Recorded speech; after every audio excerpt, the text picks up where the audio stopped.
Okay,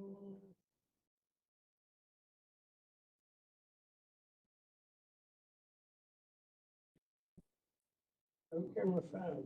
Yeah, Okay, we're done. I don't know what's going on. Close it out. All right, You sat on the other side. So you wanna stay? I always sit on the other side. You sit in Yeah. the corner. I made mistakes. Do you feel like it's important for us to record the sound? Cause the sound is weird. I mean, as long as someone is taking minutes, like that's the important thing. It'll also transcribe. Thanks. Not gonna. I'm okay to go with the sound. I mean, Yeah, do the sound. Just, yeah, sure. All right. Up here comes Mike. Yay. Complete. All right. Well, then I'm gonna sit down here so that I can actually hear everyone. Hi, Mike. Did you eventually do a YouTube? waited, traffic. All right, I got it on phone, we hit Oh, okay. resume and actually. Oh, no, it's recording. Oh. Oh, it's fine. We're gonna start. Okay, all right, Yeah. go on. Hey, thank you. Thanks, Tom. Yeah, I have to look at that tomorrow. Presentation, but I don't do that. It's okay. Okay. So obviously we canceled last month and ideally we wanted to have this completely done to be voted on in July. So let's talk about whether or not that is realistically possible. So if we do want to pursue that going forward, what I would say is we definitively come up with our goals and objectives and try and verify as much action steps as we can. Now that it is summer, am doing half-day Fridays. We'll type it up on Friday afternoon, send it out to everybody. We meet again in July to make any changes and then put it forward. Is that realistic, or should we recognize that we are approving our 10-year-old plan again at the annual meeting? Do we have I know that, do we have a deadline of when we're supposed to have this? We'll approve it at the annual, it's a part of the annual meeting is approving the long-range plan. So what is that, July, like Okay. 16th or something? You can't extend it a month or something? The approval, I think, has to be done at the annual meeting. There's like 5 things that we have to do. So if we don't have it ready, it would be approved. We would have to approve it. I mean, we would have to approve our old plan again, and then we can always come back in and approve a new one. But that is the order of business. That's what I'm saying. Can we approve the old plan? Like a 3-month extension? Yeah, for an extension and then revisit. I don't see why not. I realistically do actually think that we have the bulk of the work done, like in just looking at what Michelle has put together. That it's just like you know what I'm talking about, the Google Doc that we had started and everybody had contributed to. Since we don't, you can pull it up and so if I just get it, so. Okay. I don't know what I don't think we've talked through the entire, We have not. long range plan, but the ones that I've looked at, they usually have a bunch of introductory material, descriptions and things. And then, then there's like a narrative kind of explanation of the different goals and objectives. And so just like fleshing it, it's one thing to kind of nail down what we think is going to be our goals and objectives under those goals and action steps and whatever, but to like get that into a full report, I'm just not sure who's So it's my belief that those are all things that we do not actually need in the long range plan. But that doesn't mean that we don't want to have them. I think the plan needs to be our actual goals and action step with a little bit of narrative up front to explain when we want to accomplish this. But as far as like an old school lengthy long range plan, that's not my favorite way to do it. Okay. But if other people want that, then it is for sure going to take us a little bit longer, I think. Thoughts? I'm okay with the shorter version. I've seen multiple versions across the library, so. I think when it comes to clicking off what you've done and not done, the goals as we've got them set up is more actionable as opposed to the narrative. I think the narrative is nice, but when it comes to evaluating where we stand, it's going to be a check of what the short form stuff is. Is there a way we could maybe look to some AI support to come up? I mean, we with the definitely narrative? can help it, do that to help kind of get it into a more, add some, flesh it out or whatever, but how good that comes out is gonna depend on, how well we've kind of got the framework in place. I mean, that this is up for group discussion consideration. If I was doing it in a vacuum and it was just me, I would just put together this, but that doesn't mean that's what we collectively want. Suggest that we try to work through the goals and get them where they need to be. And then if we want to backfill that with narrative, we'll know that when we get to the goals. And if that feels like it's necessary, we'll cross that bridge down. Focus on getting the goals where we need to be, where they need to be. And the other elephant in the room, and I don't know that this changes how we're doing, is we are currently without a permanent director in place. Is that okay, operating in that capacity and us going ahead and creating this, so when there is a permanent director appointed, they will come in with this plan already in place for the next few years? Yes. Yeah, I think it's unfortunate, the timing, but I think if we're going to kind of wait for somebody to Then come we in. are on a whole other timeline. Somebody that has to get up to speed on everything or whatever. I think we're a year out before That we doesn't bring make sense. somebody on board that they feel comfortable enough, that they know the operations, look at the plan, understand it, and they say, I have some different thoughts here, and they're Mhm. welcome to do that, I think, at any time.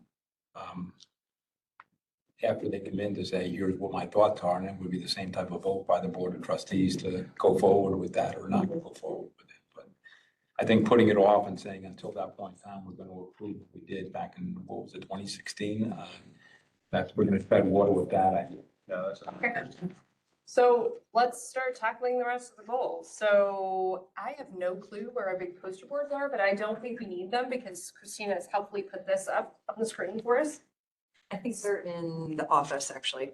I don't think we need them. I think we can do it on here. Probably, unless somebody really wants them. My big question looking at this and thinking about it is just like, how much, in order to make these action steps really actionable, do we need to kind of put like numerical targets or other things like that on them or whatever, because right now there's a lot of things that's improve something or other, or do more of this or that, or whatever, like, without some kind of quantifiable thing, a lot of them are, it's kind of hard to, hard to say whether they've been met. So is that something we feel like we need to do, or, is it okay for our long-range plan to be a little vague? Or do we want it to be, the action steps to actually be like, okay, it's clear cut that, the plan is in the next 3 years, we're going to do this,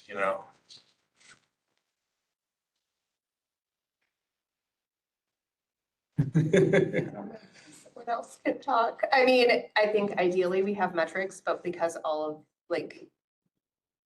where we're at with this, I think that if these action steps can get refined a little bit more, what they actually mean, that can also incorporate like some sort of metric into it if it's appropriate. Yeah. Yeah. So where did we leave off? We made it through before, and then we can circle back to the other stuff that we talked about before. We went through providing robust multi-generational experiences, correct? Yes. Right? And we went through the physical and digital collection, the balancing the patient experience. Yes. And access, equity, and outreach. We did not Like do. where we, Okay. ended up. We did youth and adult programming. Oh, yeah, we did, Digital and we physical started collection. jumping down. Oh, we did space. physical space. We had one thing under physical space, I think, right? at the time, and then others, I think, added Yes. to it. What's in blue is what we had What we at our confirmed. meeting, Yeah, because that's in the pictures I took. okay, That sounds good. perfect. Window. So should we do physical space since we started to examine that one, and then we'll circle back to the earlier one? Yeah. So I think we had all agreed on this, strengthening the library as a gathering space. And take a look at the steps below to see if that's still.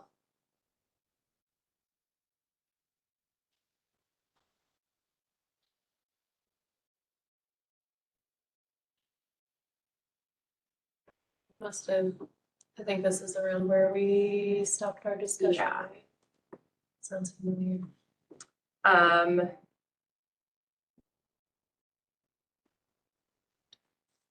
would we think to expand the book collection space? I don't know who put that in there, or what they were thinking. Maybe it came from did it come from the AI or? No, this document was, Michelle's the one that started it, and we built on it, yeah. The only thing we had on our chart was the strength in the library. That's the only thing that was on our Okay. paper. It was initiative that wasn't even, well, kind of made it the goal, I guess.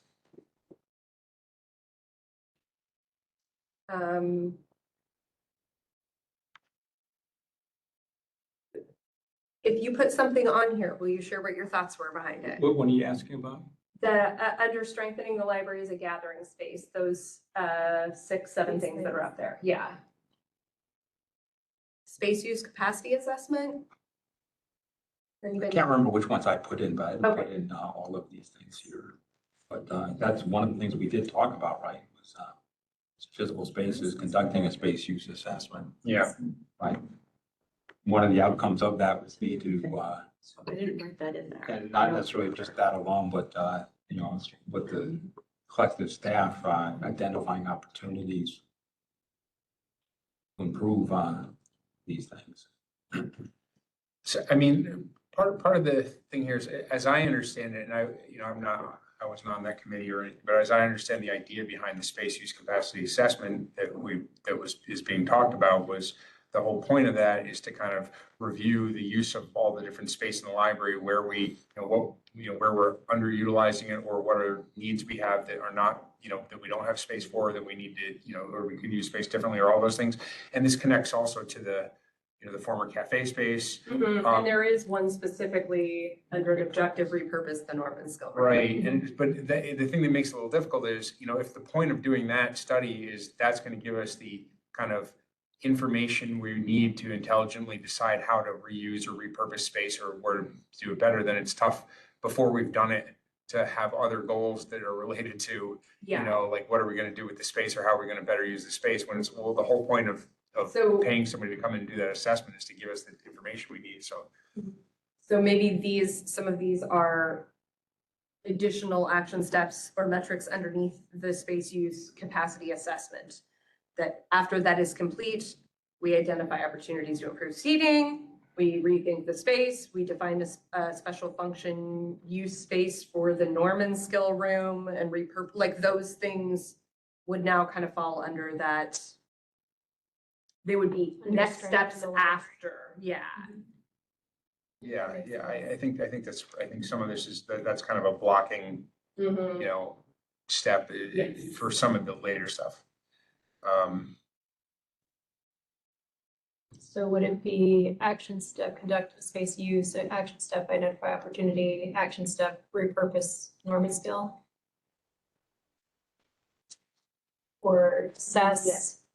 Yeah, you're fine. I mean, It's kind of, I mean, I guess, those two that are separate objectives, the book sale piece and the Norman Skill Room piece, I mean, they're big enough projects that, I feel like they could be their own objectives. I just think they're kind of blocked partially, like, or potentially, they're kind of, they have to wait until, like they're dependent on, to at least partially or in. so I think that we can note that in the plan, like these Yeah. things are dependent upon this piece being achieved first. Yeah. You know, part of the internal piece of this is that we want to put deadlines on things or like goal deadlines on things. So we'll recognize that's a short-term goal. These other pieces come after that. So here's a thought.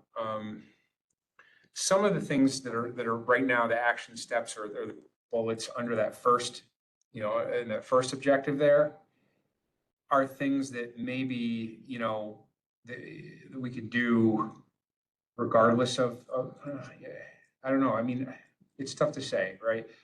Identify opportunities to improve seating, study areas, and collaborative spaces. I mean, maybe some of that we could do without having done the space use capacity assessment, but to some degree, whether certain areas should be used as collaborative spaces versus something else or whatever, that's part of what we want to get out of that study. So maybe there are I don't know, the entrance way, I feel like that's something that could kind of stand alone and, try and do something with the entrance area that's, that's kind of separate and distinct from, I'm trying to think, are there pieces of this that don't depend on that could kind of stand as their own or, I'm just not sure. Yeah. Kind of along those lines, these two in particular, I was gonna say, these are very specific and I feel like they would come out. Like what we do Yeah. will come out of when we assess, so. Do you want to just like drop a little like strike through on that so we understand that it's like not going to stand on it? I will understand that it's not going to stand on its own in that space. Okay? Does that work? It works for my understanding as long as it works.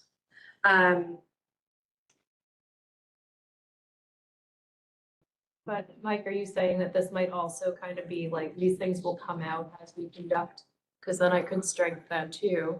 Yeah, I'm not sure. What do people think about that? I mean, I actually think that regardless of what comes out of this space use capacity assessment, there will be opportunities that are identified in that area. yeah, I mean, they're not gonna come in here and be like, you're utilizing it perfectly, so. yeah. I guess the three action steps we have listed there, there's to conduct the assessment, and then we have this identify the opportunities for improved seating, et cetera, and then we have the evaluate future capital improvement needs. I think both of those, I mean, those are good, important things, but they're both kind of depend on, or probably to some degree are kind of have to be later steps after we've done the capacity use assessment, right? Mm-hmm. So that comes first, and then we, it just makes that, makes them a little bit dependent. I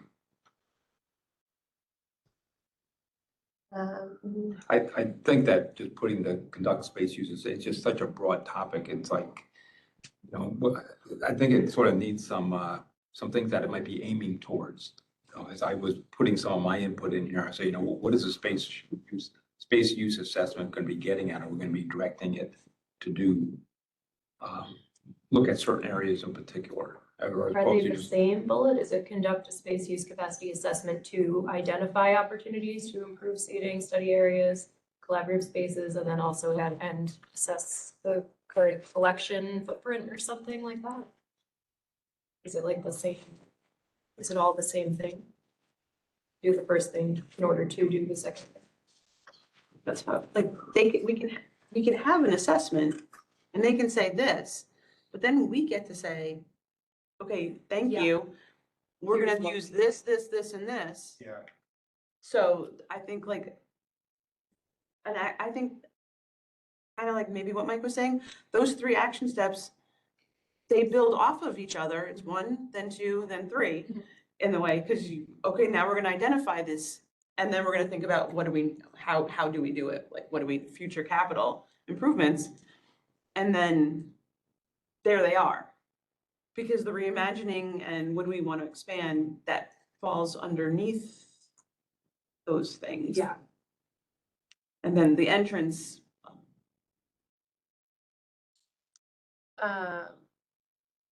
I don't know how I feel about the entrance thing, because I feel like it's a part of this, but I don't know if it needs to be stated. because it's strengthening the library, it would come.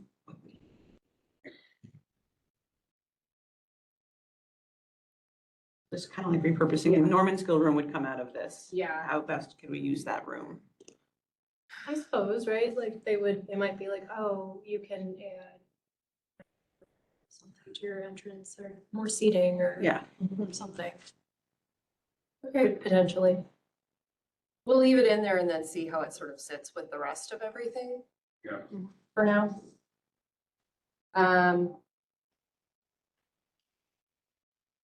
What are we doing with the Norman Skill Room? Like, how should that be included?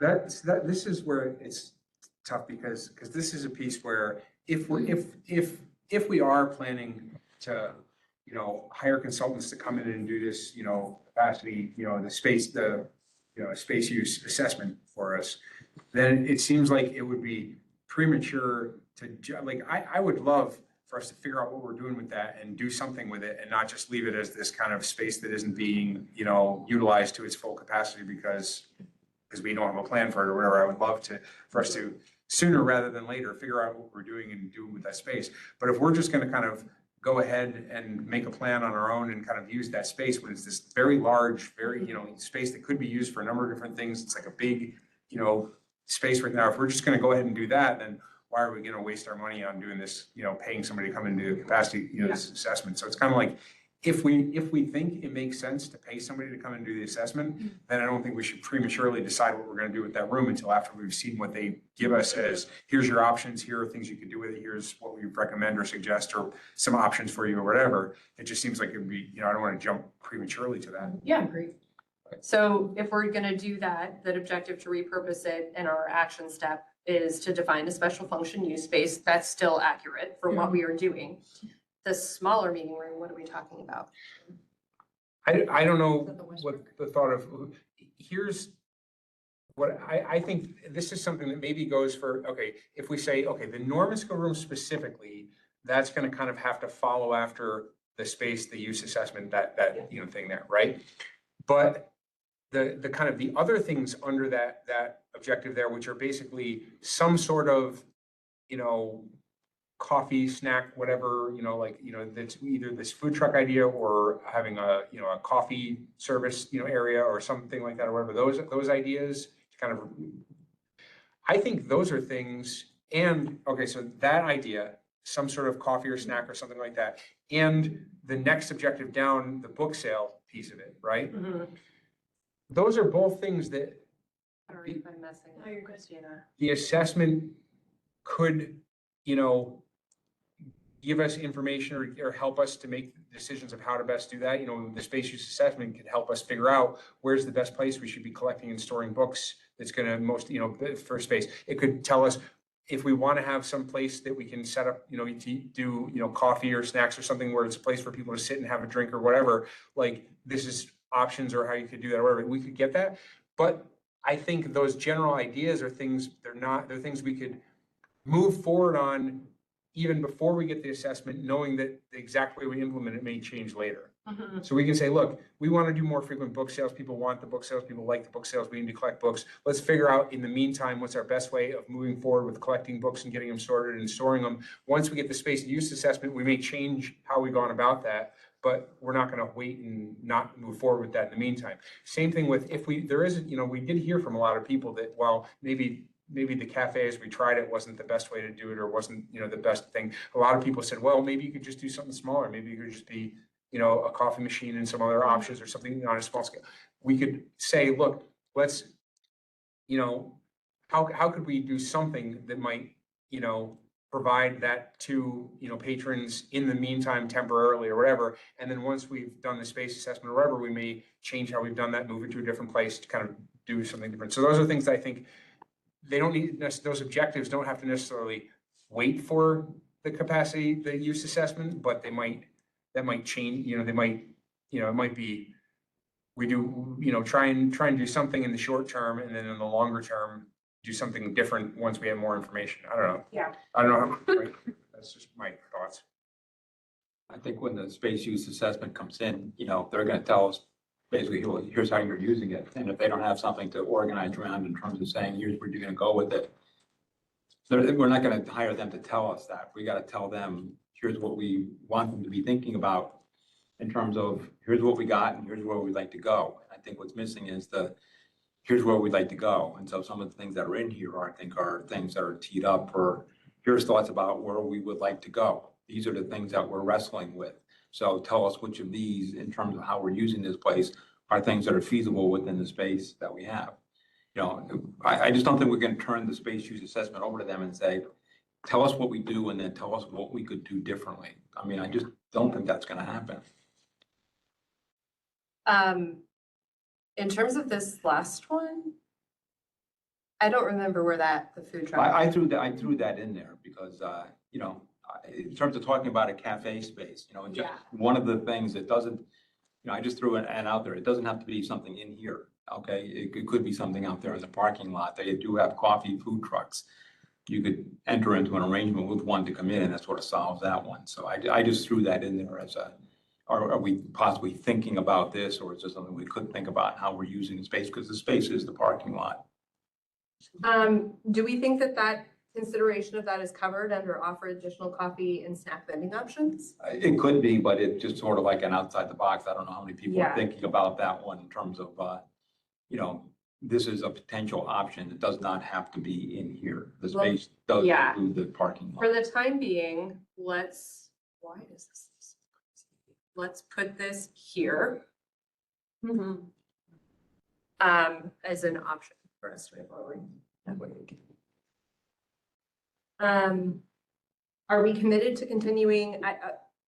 We all know that the book sales were really kind of Pete's baby. Are we committed to continuing to move those forward? Has there been any discussion of that within the library? In the admin part, it was to push it off to the Friends completely. So it would Okay. be like part of their charge and they would figure that out. Okay.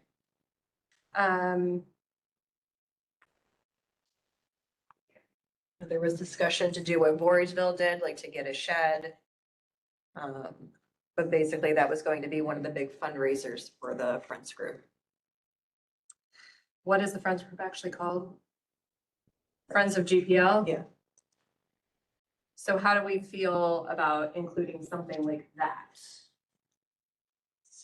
Or is this sort of out of our hands now because the Friends group is not a part of us? I think whatever, I mean, we're still gonna have to coordinate with the Friends group, like, if, you know, it's not, they can't do it without the Without the library's staff, yeah. cooperation, either, you know, for having space to collect the books, where they're gonna come in and sort and do it, and having a space to actually hold the book sales and things, I mean, that's all gonna have to be coordinated with the library, even if they're doing the Yeah. labor. So does that work for us, how it is now?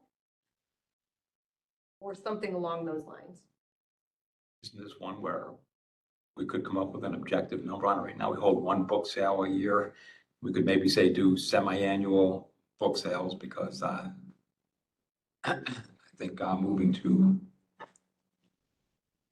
more is, you know, how, More frequent, what does that mean?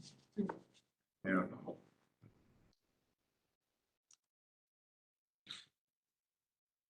given the logistics of doing the one annual, and you're saying you're gonna pretty much kind of replicate that, you know, that's just a huge tax Yeah. on the library staff to do that. Why don't we do something like at least 2 book sales a year, and that gives them more flexibility. If they decided on something like a shed that was staffed every Friday, that would obviously be more than 2. If they decide that they want to stick with the format, but maybe hold a fall one and a spring one, does that feel comfortable to people? That we're putting the decision-making back on them because they have to be able to staff it and to do it, to make it happen. But our metric for that is that we're hoping they can do 2. At least 2, in some way. Yeah. Does that feel comfortable to people?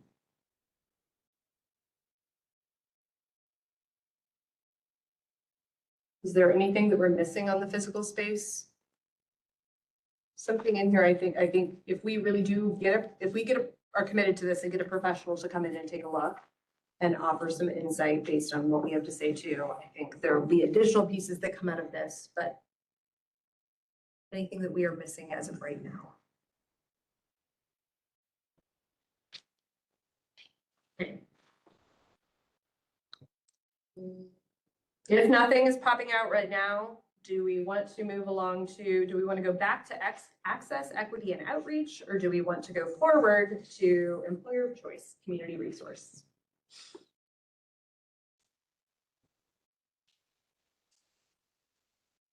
Let's go to employer of choice. I feel like we can tackle that relatively quickly.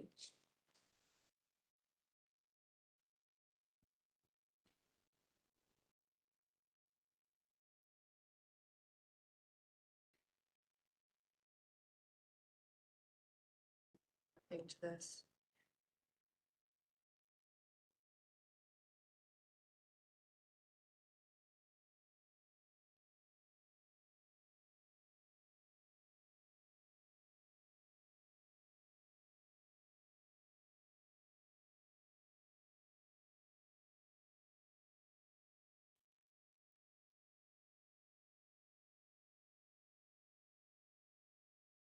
Is this one, is number 2 here more under governance and transparency, internal communication and collaboration than staff development? Or is it part of organizational capacity? What is it? I think because that it's that strength in internal communication and collaboration, I think that because it landed under this, that it was really sort of beyond the board's purview, but like your internal communication within the staff, but I don't remember with 100% certainty. What do you want it to be? Because there is another thing about, Board transparency. yeah, increasing Yeah, board what is that transparency one? under that one. So if governance is more about like you guys, then maybe it stays Yeah. where it is. And then I don't remember exactly what board transparency, is that to the public? Is that to the staff? Is that to, I'm not sure where that one came from. And someone, of course, put a question mark on it. I don't have any problem with it, but I just don't know. What else you could do? Yeah, what, you know. I don't recall, I don't know where that particular action step came from. I know one thing we've discussed that just hasn't gotten moved on yet was us kind of formalizing our policies, the board, as far as like our committee meetings and things like that, like when are things live streamed, when are they gonna be recorded, what are our criteria, you know, all those kind of things. And just kind of formalizing that so that it's clear to the public, like, so you can know what to expect, like when you can, you know, find out about it. Yeah, and Natalie had done some additional digging on this, and you're welcome to share, but we only need to live stream if someone is participating virtually. Yeah. But we are supposed to record or provide minutes. Do we have the option? Tell me what happens. You don't have to, no one has to record anything, Okay. as long as you're taking minutes. So, but I think we probably need to develop a policy about how we. Right, and then just be consistent. And because, you know, we don't have to live stream, but it's been our practice, and I think people would be disappointed if we And that's- stopped doing it, yeah. you know, and we should be clear, I like. think specifically for the board meetings, maybe, That's it. but yeah. And there's a little catch too, also, which is, and it's a little bit of a gray area. And I was looking into this is under that Ask a Lawyer thing through the library thing. Technically, committee meetings don't necessarily have to follow the open meeting laws things. It depends if the committee has been given independent authority or if it's only recommending things to the full board. So if a committee is only, if the committee can't act independently, but can only provide recommendations to the full board and the full board has to act, then technically it doesn't have to fall under the open meeting law. But if you give the committee independent authority to make decisions without having to come back to the board for it, then it does fall under the open meeting. But anything that comes out of committee, we're voting on. It's whether or not the motion comes from the committee or whether it's a Well, recommendation. That's where it's a little fuzzy and not clear. And there have been times we've authorized committees to act on their own, like during the construction, where the committee could just make various design and decisions and things without having, we give there's independent authority to the design committee to like make those decisions during the construction. Well, that would have fallen under the open meeting law and would have everything, you know, would have been under that. But it's exactly where you draw the line is not totally clear to me. I was trying to figure that out. But another thing that I think needs. Does that make some sense if I just put increase in divine board transparency to the community? And consider the staff as being a part of the community that would have access to it, or does it need Increase and define board transport. Yeah, I think that's good there too. Yeah, another thing that I think we want to look at is just are we fully complying with and to have more clarity over what is our notice policies about like how we're notifying the public about when we're having board and committee meetings and how, you know, how early are we providing notice and in what form are we providing notice, and if we do, you know, just like kind of formalize that, both to make sure that we're being compliant with our obligations under the law, but also to just provide some clarity to the public about, oh, if you want to find out when the board is meeting about various things, this is how you can always, this is when you'll know and when we'll notify people and what are our policies about short notice emergency. And right now they do, any committee meeting shows up in the calendar, in the community calendar. Yeah, and technically, I don't think that's enough under open meeting laws to meet Oh, our, yeah, it's the notice requirements are actually a bit more substantial than that. Mike, you're the lawyer, you can look at this. I know, this is, but these are things that, you know, that can fall under that objective or action step to like formalize our notice requirements and make sure they're compliant with, you know, legal requirements and the bylaws. And it's not clear that the bylaws 100% match up with the, I'm just putting in compliance, okay. okay? Um.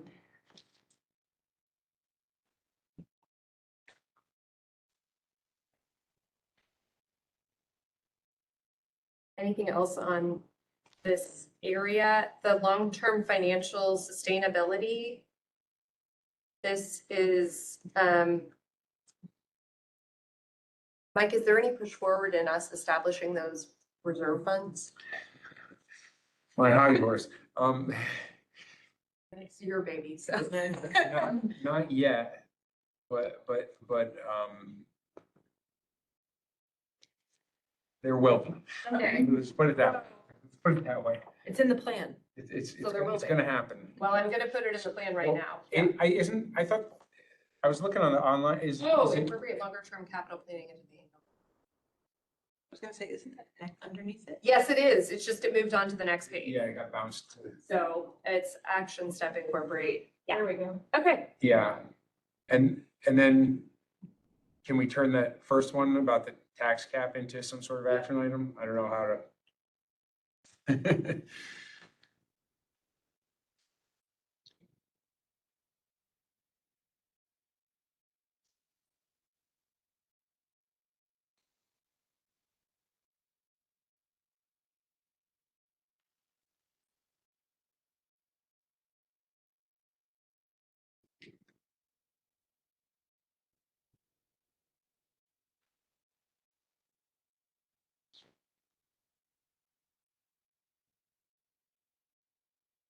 I'm trying to think.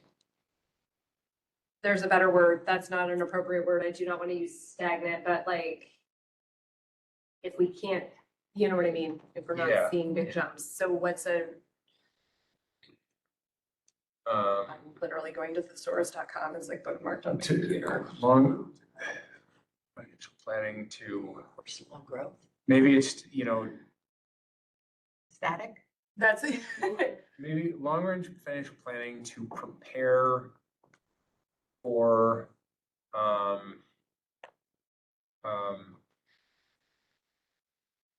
I don't know what's the right word for it. I mean, I think static is, Yeah, I don't think it has this negative of yeah, connotation. I mean, it's not that it's static, it's just that we have costs growing faster than the tax cap is growing, so it's like a, Or, um,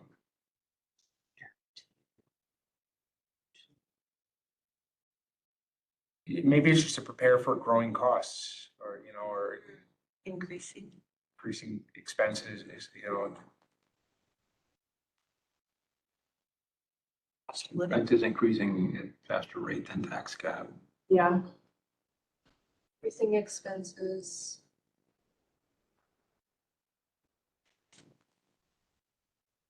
How does that work? So we're acknowledging that there's a tax cap.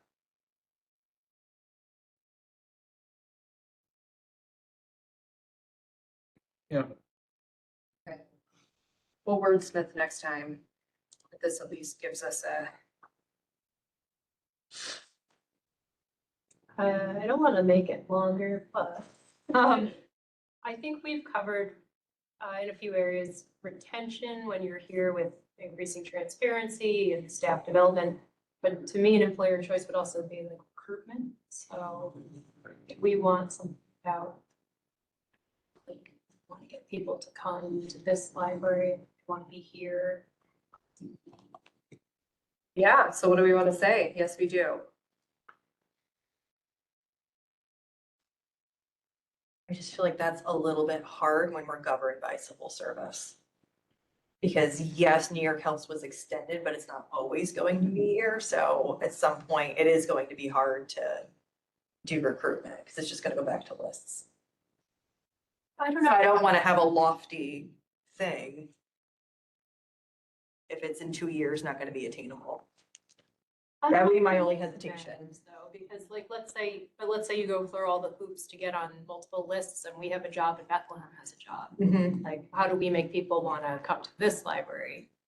If we're both, or Clifton Park has a job and they're also back on civil service, you know? How do we get people to pick here? Because we're the best. Oh, that's not what I meant.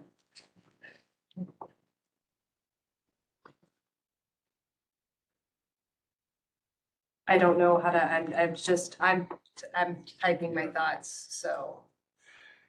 Here's, just throw out another thought. One thing this is about, you know, if we want to have something to vote on at the July meeting, you know, it could be that we just kind of try and refine what we're doing right now and have a kind of a bare bones, goals, objectives, action steps, whatever.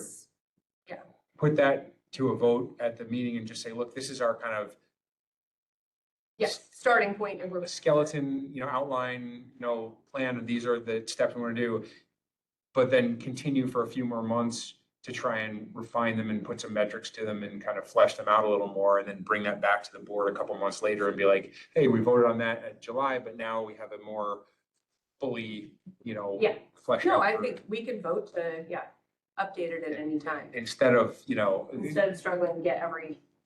Yeah, and just kind of be like, this is where we're going with this. This is our plan in, you know, these, you know, but we're gonna refine it, continue to refine it. And that gets it, at least updates it from the old plan, the outdated, you know, plan from years ago. So without putting a metric on this, it is a part of our goal, ideally, to recruit and retain, Yeah, however we want to say it, employees or people, like, how do we want that worded? Is that comfortable right now? I would leave it simple for now. Okay. For the financial thing, this says expenses permanently outpace income, but could it be expenses outpace funding? Arrange financial planning to prepare for expenses outpacing funding Instead of a static. or expenses outpacing. I love that. funding. Yeah, that works. Without saying. Yep. Stagnant, static. Yeah. Yeah, We'll just say AI right there.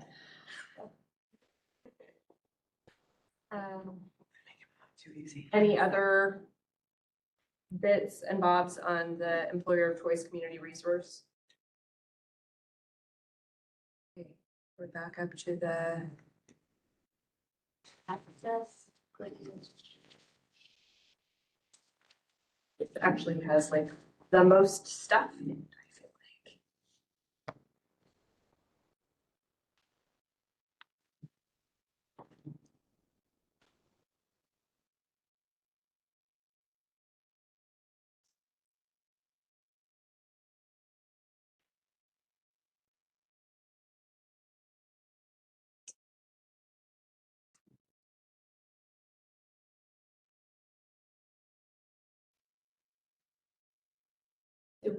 Is this within our control or ultimately not so much? I would think that would go under the community, like collaborating with community groups, right? That would be like to strengthen our relationship with the town. And then understanding that that's what we're gonna be talking about. And I have no clue where things stand with Mercy Cure Lane, other than that it's really expensive? Have those discussions just been paused? My understanding is, I guess there's another new development that's going in back there. No. And the idea is that That development will have to. potentially, when that goes in, they might have to redo Mercy, because if that development goes in there, that would be one of the exits would be going out to come out at the light over there, so that the town might require that road to be. Maintained. There were some discussions back and forth and outreach to the town and then the developer groups that are associated with the road as it is right now, and as that project comes up. But I don't think anything was driven to a conclusion, but the inference is that that road improvement is looking like it might be a part of any apartment complex approval that's made behind the library. And while that's maybe a possibility that like the development there, it might end up having to repair that road as part of going forward with the development. We don't want to put ourselves out there as having anything to do with it while Yeah. while. Let's not pay for it until we find out if they're gonna pay for it. Yeah, and we don't want to, kind of volunteered ourselves to, have any, responsibility for it when somebody else might have to pay for it. Ones currently are. Yeah, unfortunately, I think that most of this is not actually, we can't really make headway on it, but I think that if we feel that it's important to include that this is the appropriate spot for it, to like, maybe even like advocate for improved bus services. I like that.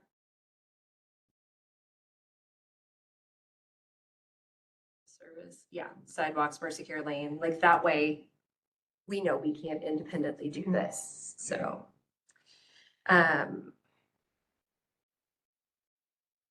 Expand, is the GPL vehicle in,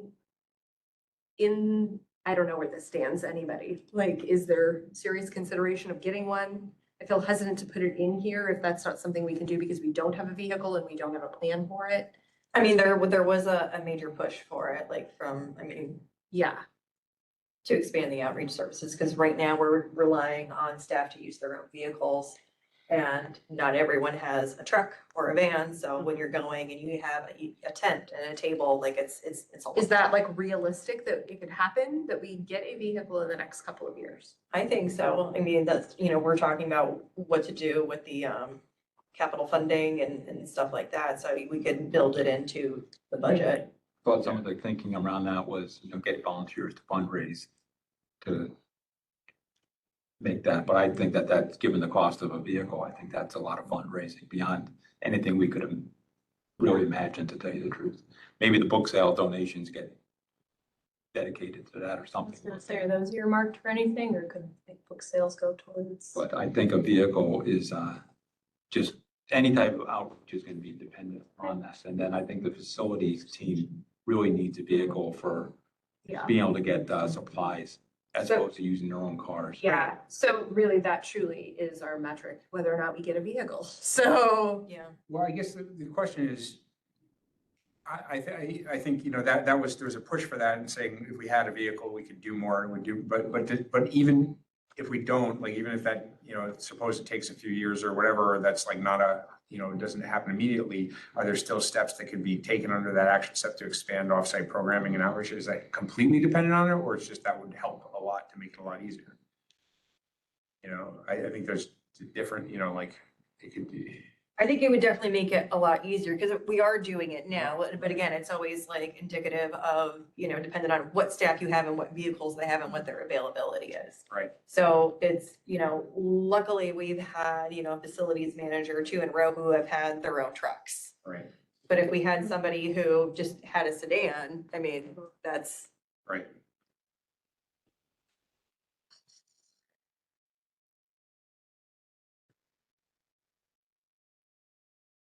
and then there's something to building into the budget, because yes, you have the upstart money to buy the vehicle, but then you're gonna need gas, you're gonna need to pay for the insurance and, all that. So it would have to be built into the Maybe- budget anyway.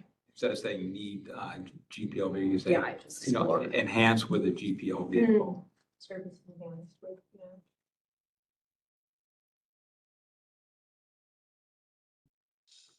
Okay.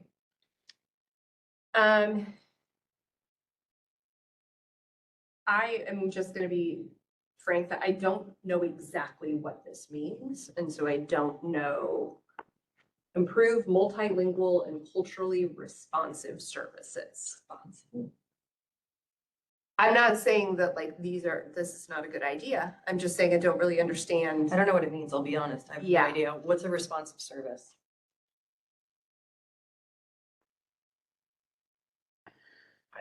Like answering the We'll put that phone, up there. like at the reference desk, someone who speaks a different language. Is it the book displays? Is it? I don't know where it came from, but my thought goes to just like sort of, I guess, collaborating with like cultural groups to do things here. That's where my brain goes, but I didn't put it, so I don't know that that's what this meant. Or to go off to outreach events. So. Like I'm thinking of like the Asian Arts New York group. Yeah. I think that's where my brain went, but I don't know if that's what was meant.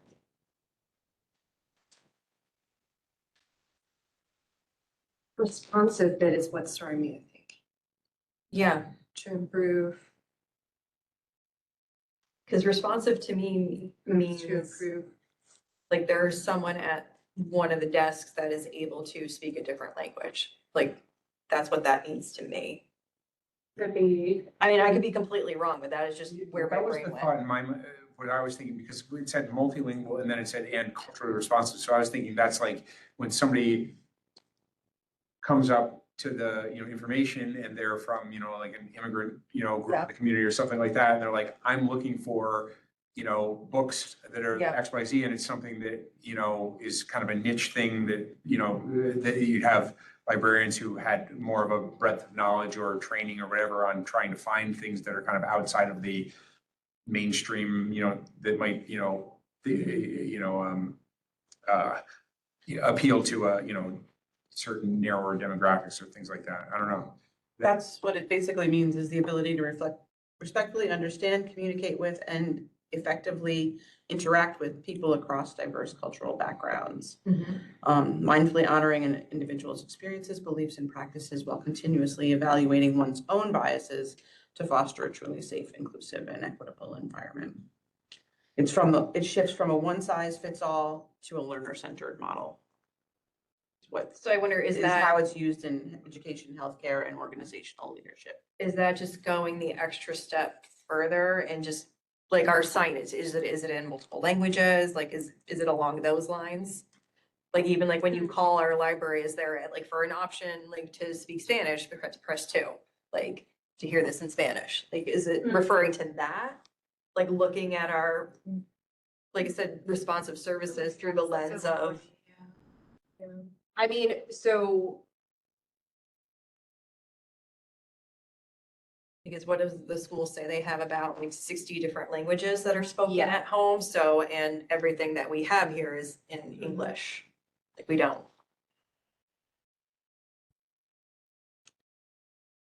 I'm not sure. I put that phrase back in there. I'm not sure how we want to do this.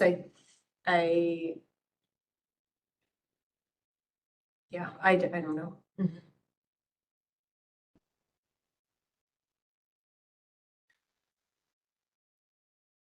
We can just sort of let it sit for right now and decide if it's something we want to include.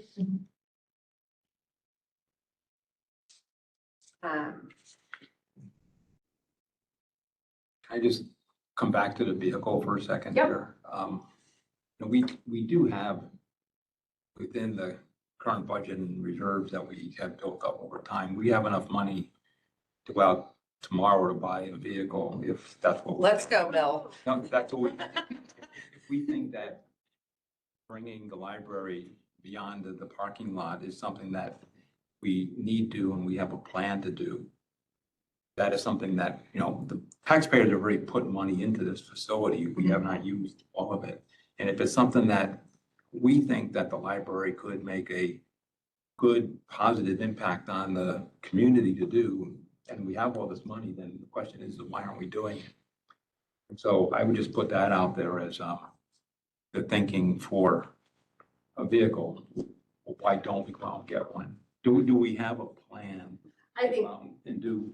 and- I don't think so. I think we would need to do an analysis of what the actual cost is gonna be, like have Natalie or whoever's going to be in charge of it, facilities, if that's Jason, like Mhm. find out how much our insurance will be, find out. No, what- we could figure out all that, but it's all within. I mean, we do have. I agree. I think it's, I mean, there's two things. One is just for the maintenance in general, you know, having a, you know, a truck or something that they can go and pick up supplies if they need to go to Home Depot or wherever and get things that are, you know, pick up, to have a vehicle for that instead of people having to use their own personal vehicle to do that.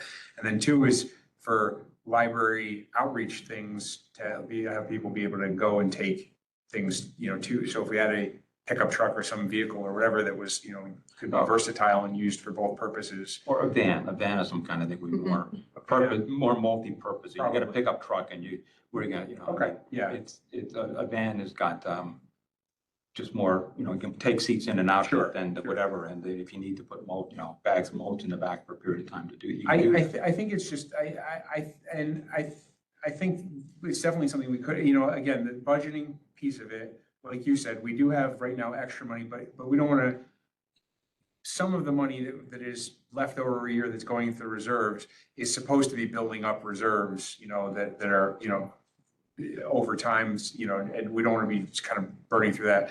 But, you know, there probably is room in there. We have the cost of the vehicle, then there's going to be the gas, the maintenance, the insurance, all those kind of things. We're gonna have to figure out what's the reasonable lifespan before we have to replace that and, you know, do another, you know, Yeah, yeah. X number. But I would say It's probably very doable. We it's all just have to doable, and I put it think it's into the- doable within a relatively short period of time to do that. But the question is do we really have a viable plan for what we would do with outreach? And so the point I'm making is that I think one of the action here is, you know, To develop the plan. is come up with a more comprehensive plan for what we would realistically do with outreach. I think that makes sense. Mhm. You know, figure out what the need is for a vehicle and, you know, how many events are there in a given month or in a certain time that, you know, it would be used for if we had one, how often do, you know, the maintenance or whatever need, you know, to use a vehicle to go and pick up supplies or things or whatever, you know, like if we had a vehicle, how much use are we gonna get out of this vehicle? And that would go into the calculation.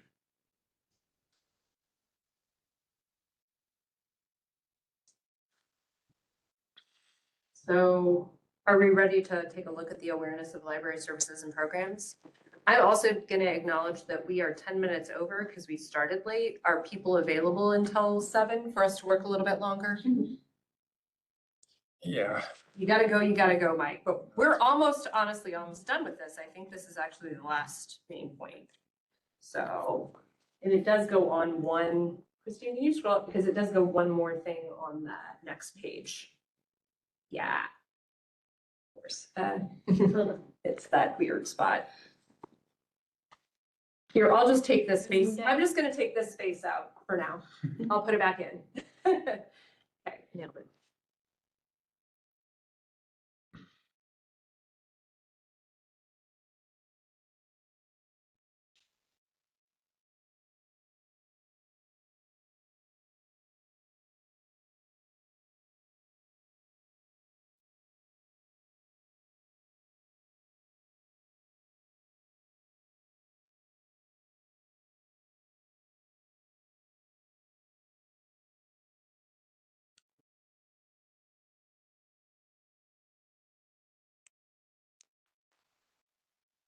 Do we need to increase use of social media and digital outreach? I feel like I feel like that's being done very well. I don't know if that was like put on there to be like, did it, like, check. I think it was taken from Yeah. the lists, the Okay. responses. What stands out to me from like thinking back on the groups is like Yeah, because when did you talking guys, about alternate ways. So like, I Yeah. don't know. Yeah. That when were the focus groups? October-ish. Yeah, October, November. Yeah. Okay. Cause that's the I'm only gonna thing I would. just, I'm actually just gonna say like, let's strike that. Like, Yeah. I don't. My, think my anybody point would was say that Caroline was here less than a year by the time. I the don't- Focus group, so I'm kind of like, I feel like we did. I don't even remember that Yeah. being like a major discussion point in Yeah. the I'm taking it out unless anyone objects. Do we feel like the first step up there, the develop a coordinated marketing and communication strategy? I mean, do we feel like we don't have that right now or that we? I feel we have that. I feel we have that The too. first two to me are something anything we are very Honestly, strong anything with. that the social media marketing, I was like, I feel like we're awesome on. And even the partnerships with local media and community organizations, she's always Caroline like, is on that, yeah. Times Union is looking for book recommendations. Yeah. Anybody want to do No, this? she's on it. That's been a.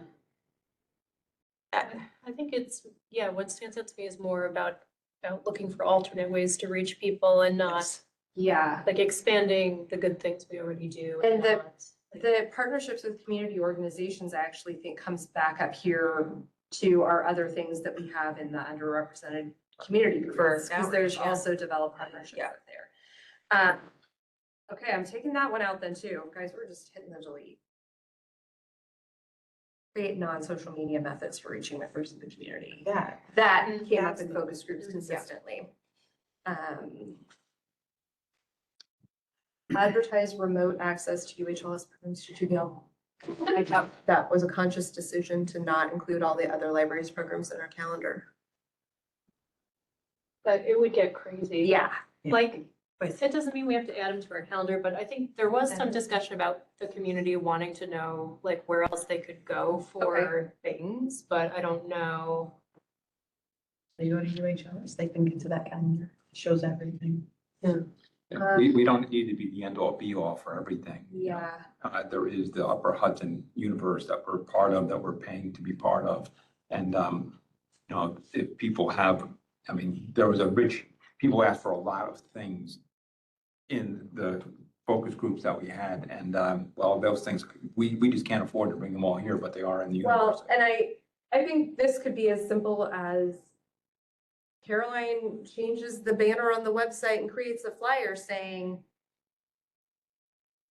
looking for other programs? Here's how to I was press just all gonna of say that, that. you It's know. just a link on our own calendar that goes to. It doesn't necessarily have to be on our calendar, but there should be Yeah. some way Yeah. people getting. So maybe we leave it in as an easy check it off. That's what I was saying. I think some Yeah. of these were just like, yeah, Yeah. we did this. But affirm that the library is a place for trustworthy information and resources. That goes there. Raise awareness of the libraries, improve awareness. I don't know. Wasn't. I think that would put that just in the mission statement. Maybe. Yeah, maybe that's more about what we always do and what we will continue to. Is that part of the vision statement that we have? I'm gonna put it in there. Vision. So I just dropped it in. Okay, so we're taking it out because it's not logical there. And are there any other things that we should be doing under that improving awareness of library services and programs? If you want to make this a little broader, it could be something about making the public aware that we're part of a consortium. That you do have, in fact, Increasing access awareness? to 29 libraries. Increasing awareness Increasing of public awareness. Yeah. Increase public awareness. the Upper Hudson partnership versus our partnership with the Upper Hudson Library System. That your card is actually good at 29 libraries. Yeah. How about that? Okay. Okay, is it anything we have not covered? There were a couple of other thoughts. So there is a note about the strengthening the Friends and the Foundation for the purpose of advocacy and fundraising. Perhaps we can move that on up to the other area where we have partnerships.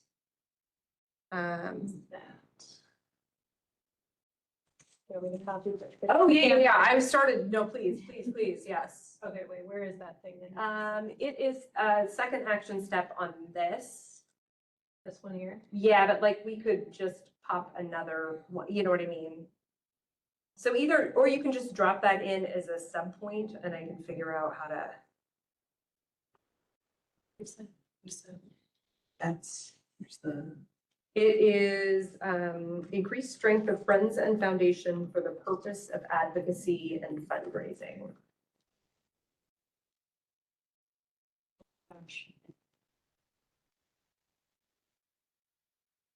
Or the, Purpose of advocacy and fundraising.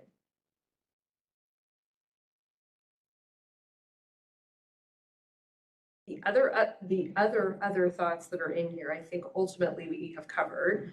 In different areas, the cooperation with other organizations is really what's in that section.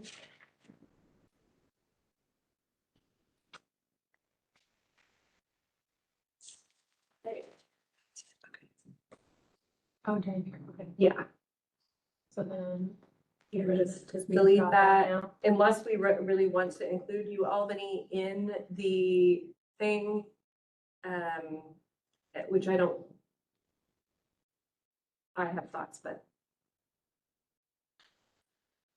I think coordination of that's going to ultimately come through Upper Hudson and not through us specifically. And Albany has already started in on that, Albany Public Library.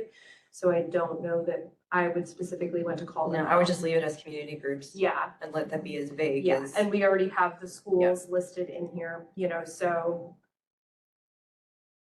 Okay, This is very specific. Do you want this? I think that anything in brackets probably can go. I think that was probably somebody trying to be helpful, so we all understood.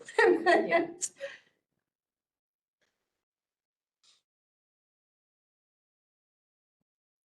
Okay. So I would say then that our next steps are continue to look at this over the next couple of days, add in any additional things you think. And then on Friday afternoon, I'm going to try and whip this into some sort of shape for us to take a look at. Are they still messy? No, yeah, they're still kind of. So I'm probably just gonna primarily like adjust the language and the layout and how things are ordered based on what we talked about, and then we're gonna revisit this. Right. And then if we have this at our July meeting, which will probably need to be on it, when is? Because normally we meet the first Tuesday of the month, but is that like 4th of July? Yeah, it's a Saturday this year. The first Tuesday is July 7th. Oh, okay, okay. I mean, I'm fine with keeping it on July 7th then. Right. If you all are. Yeah. Yeah, it's already in the calendar. Okay, perfect. I somehow was thinking that it was like, never mind. Okay. Once I get this hopefully done, I will share a draft with you guys as well. Are we comfortable with that process moving forward? If we make it happen in July, we make it happen with the bare bones and then agree to continue to meet for just a little bit. Flesh it out a little. And yes. Right, I would. Okay, but I should ask, are you two willing to continue to work on this a little bit longer? Do you feel like you need to step off past the July 1? Okay. Okay, thank you. Okay, You need to make a motion. sure, we can. I move to adjourn this meeting at 6:50. Do we have a second? I saw Mike's hand first, so all in favor.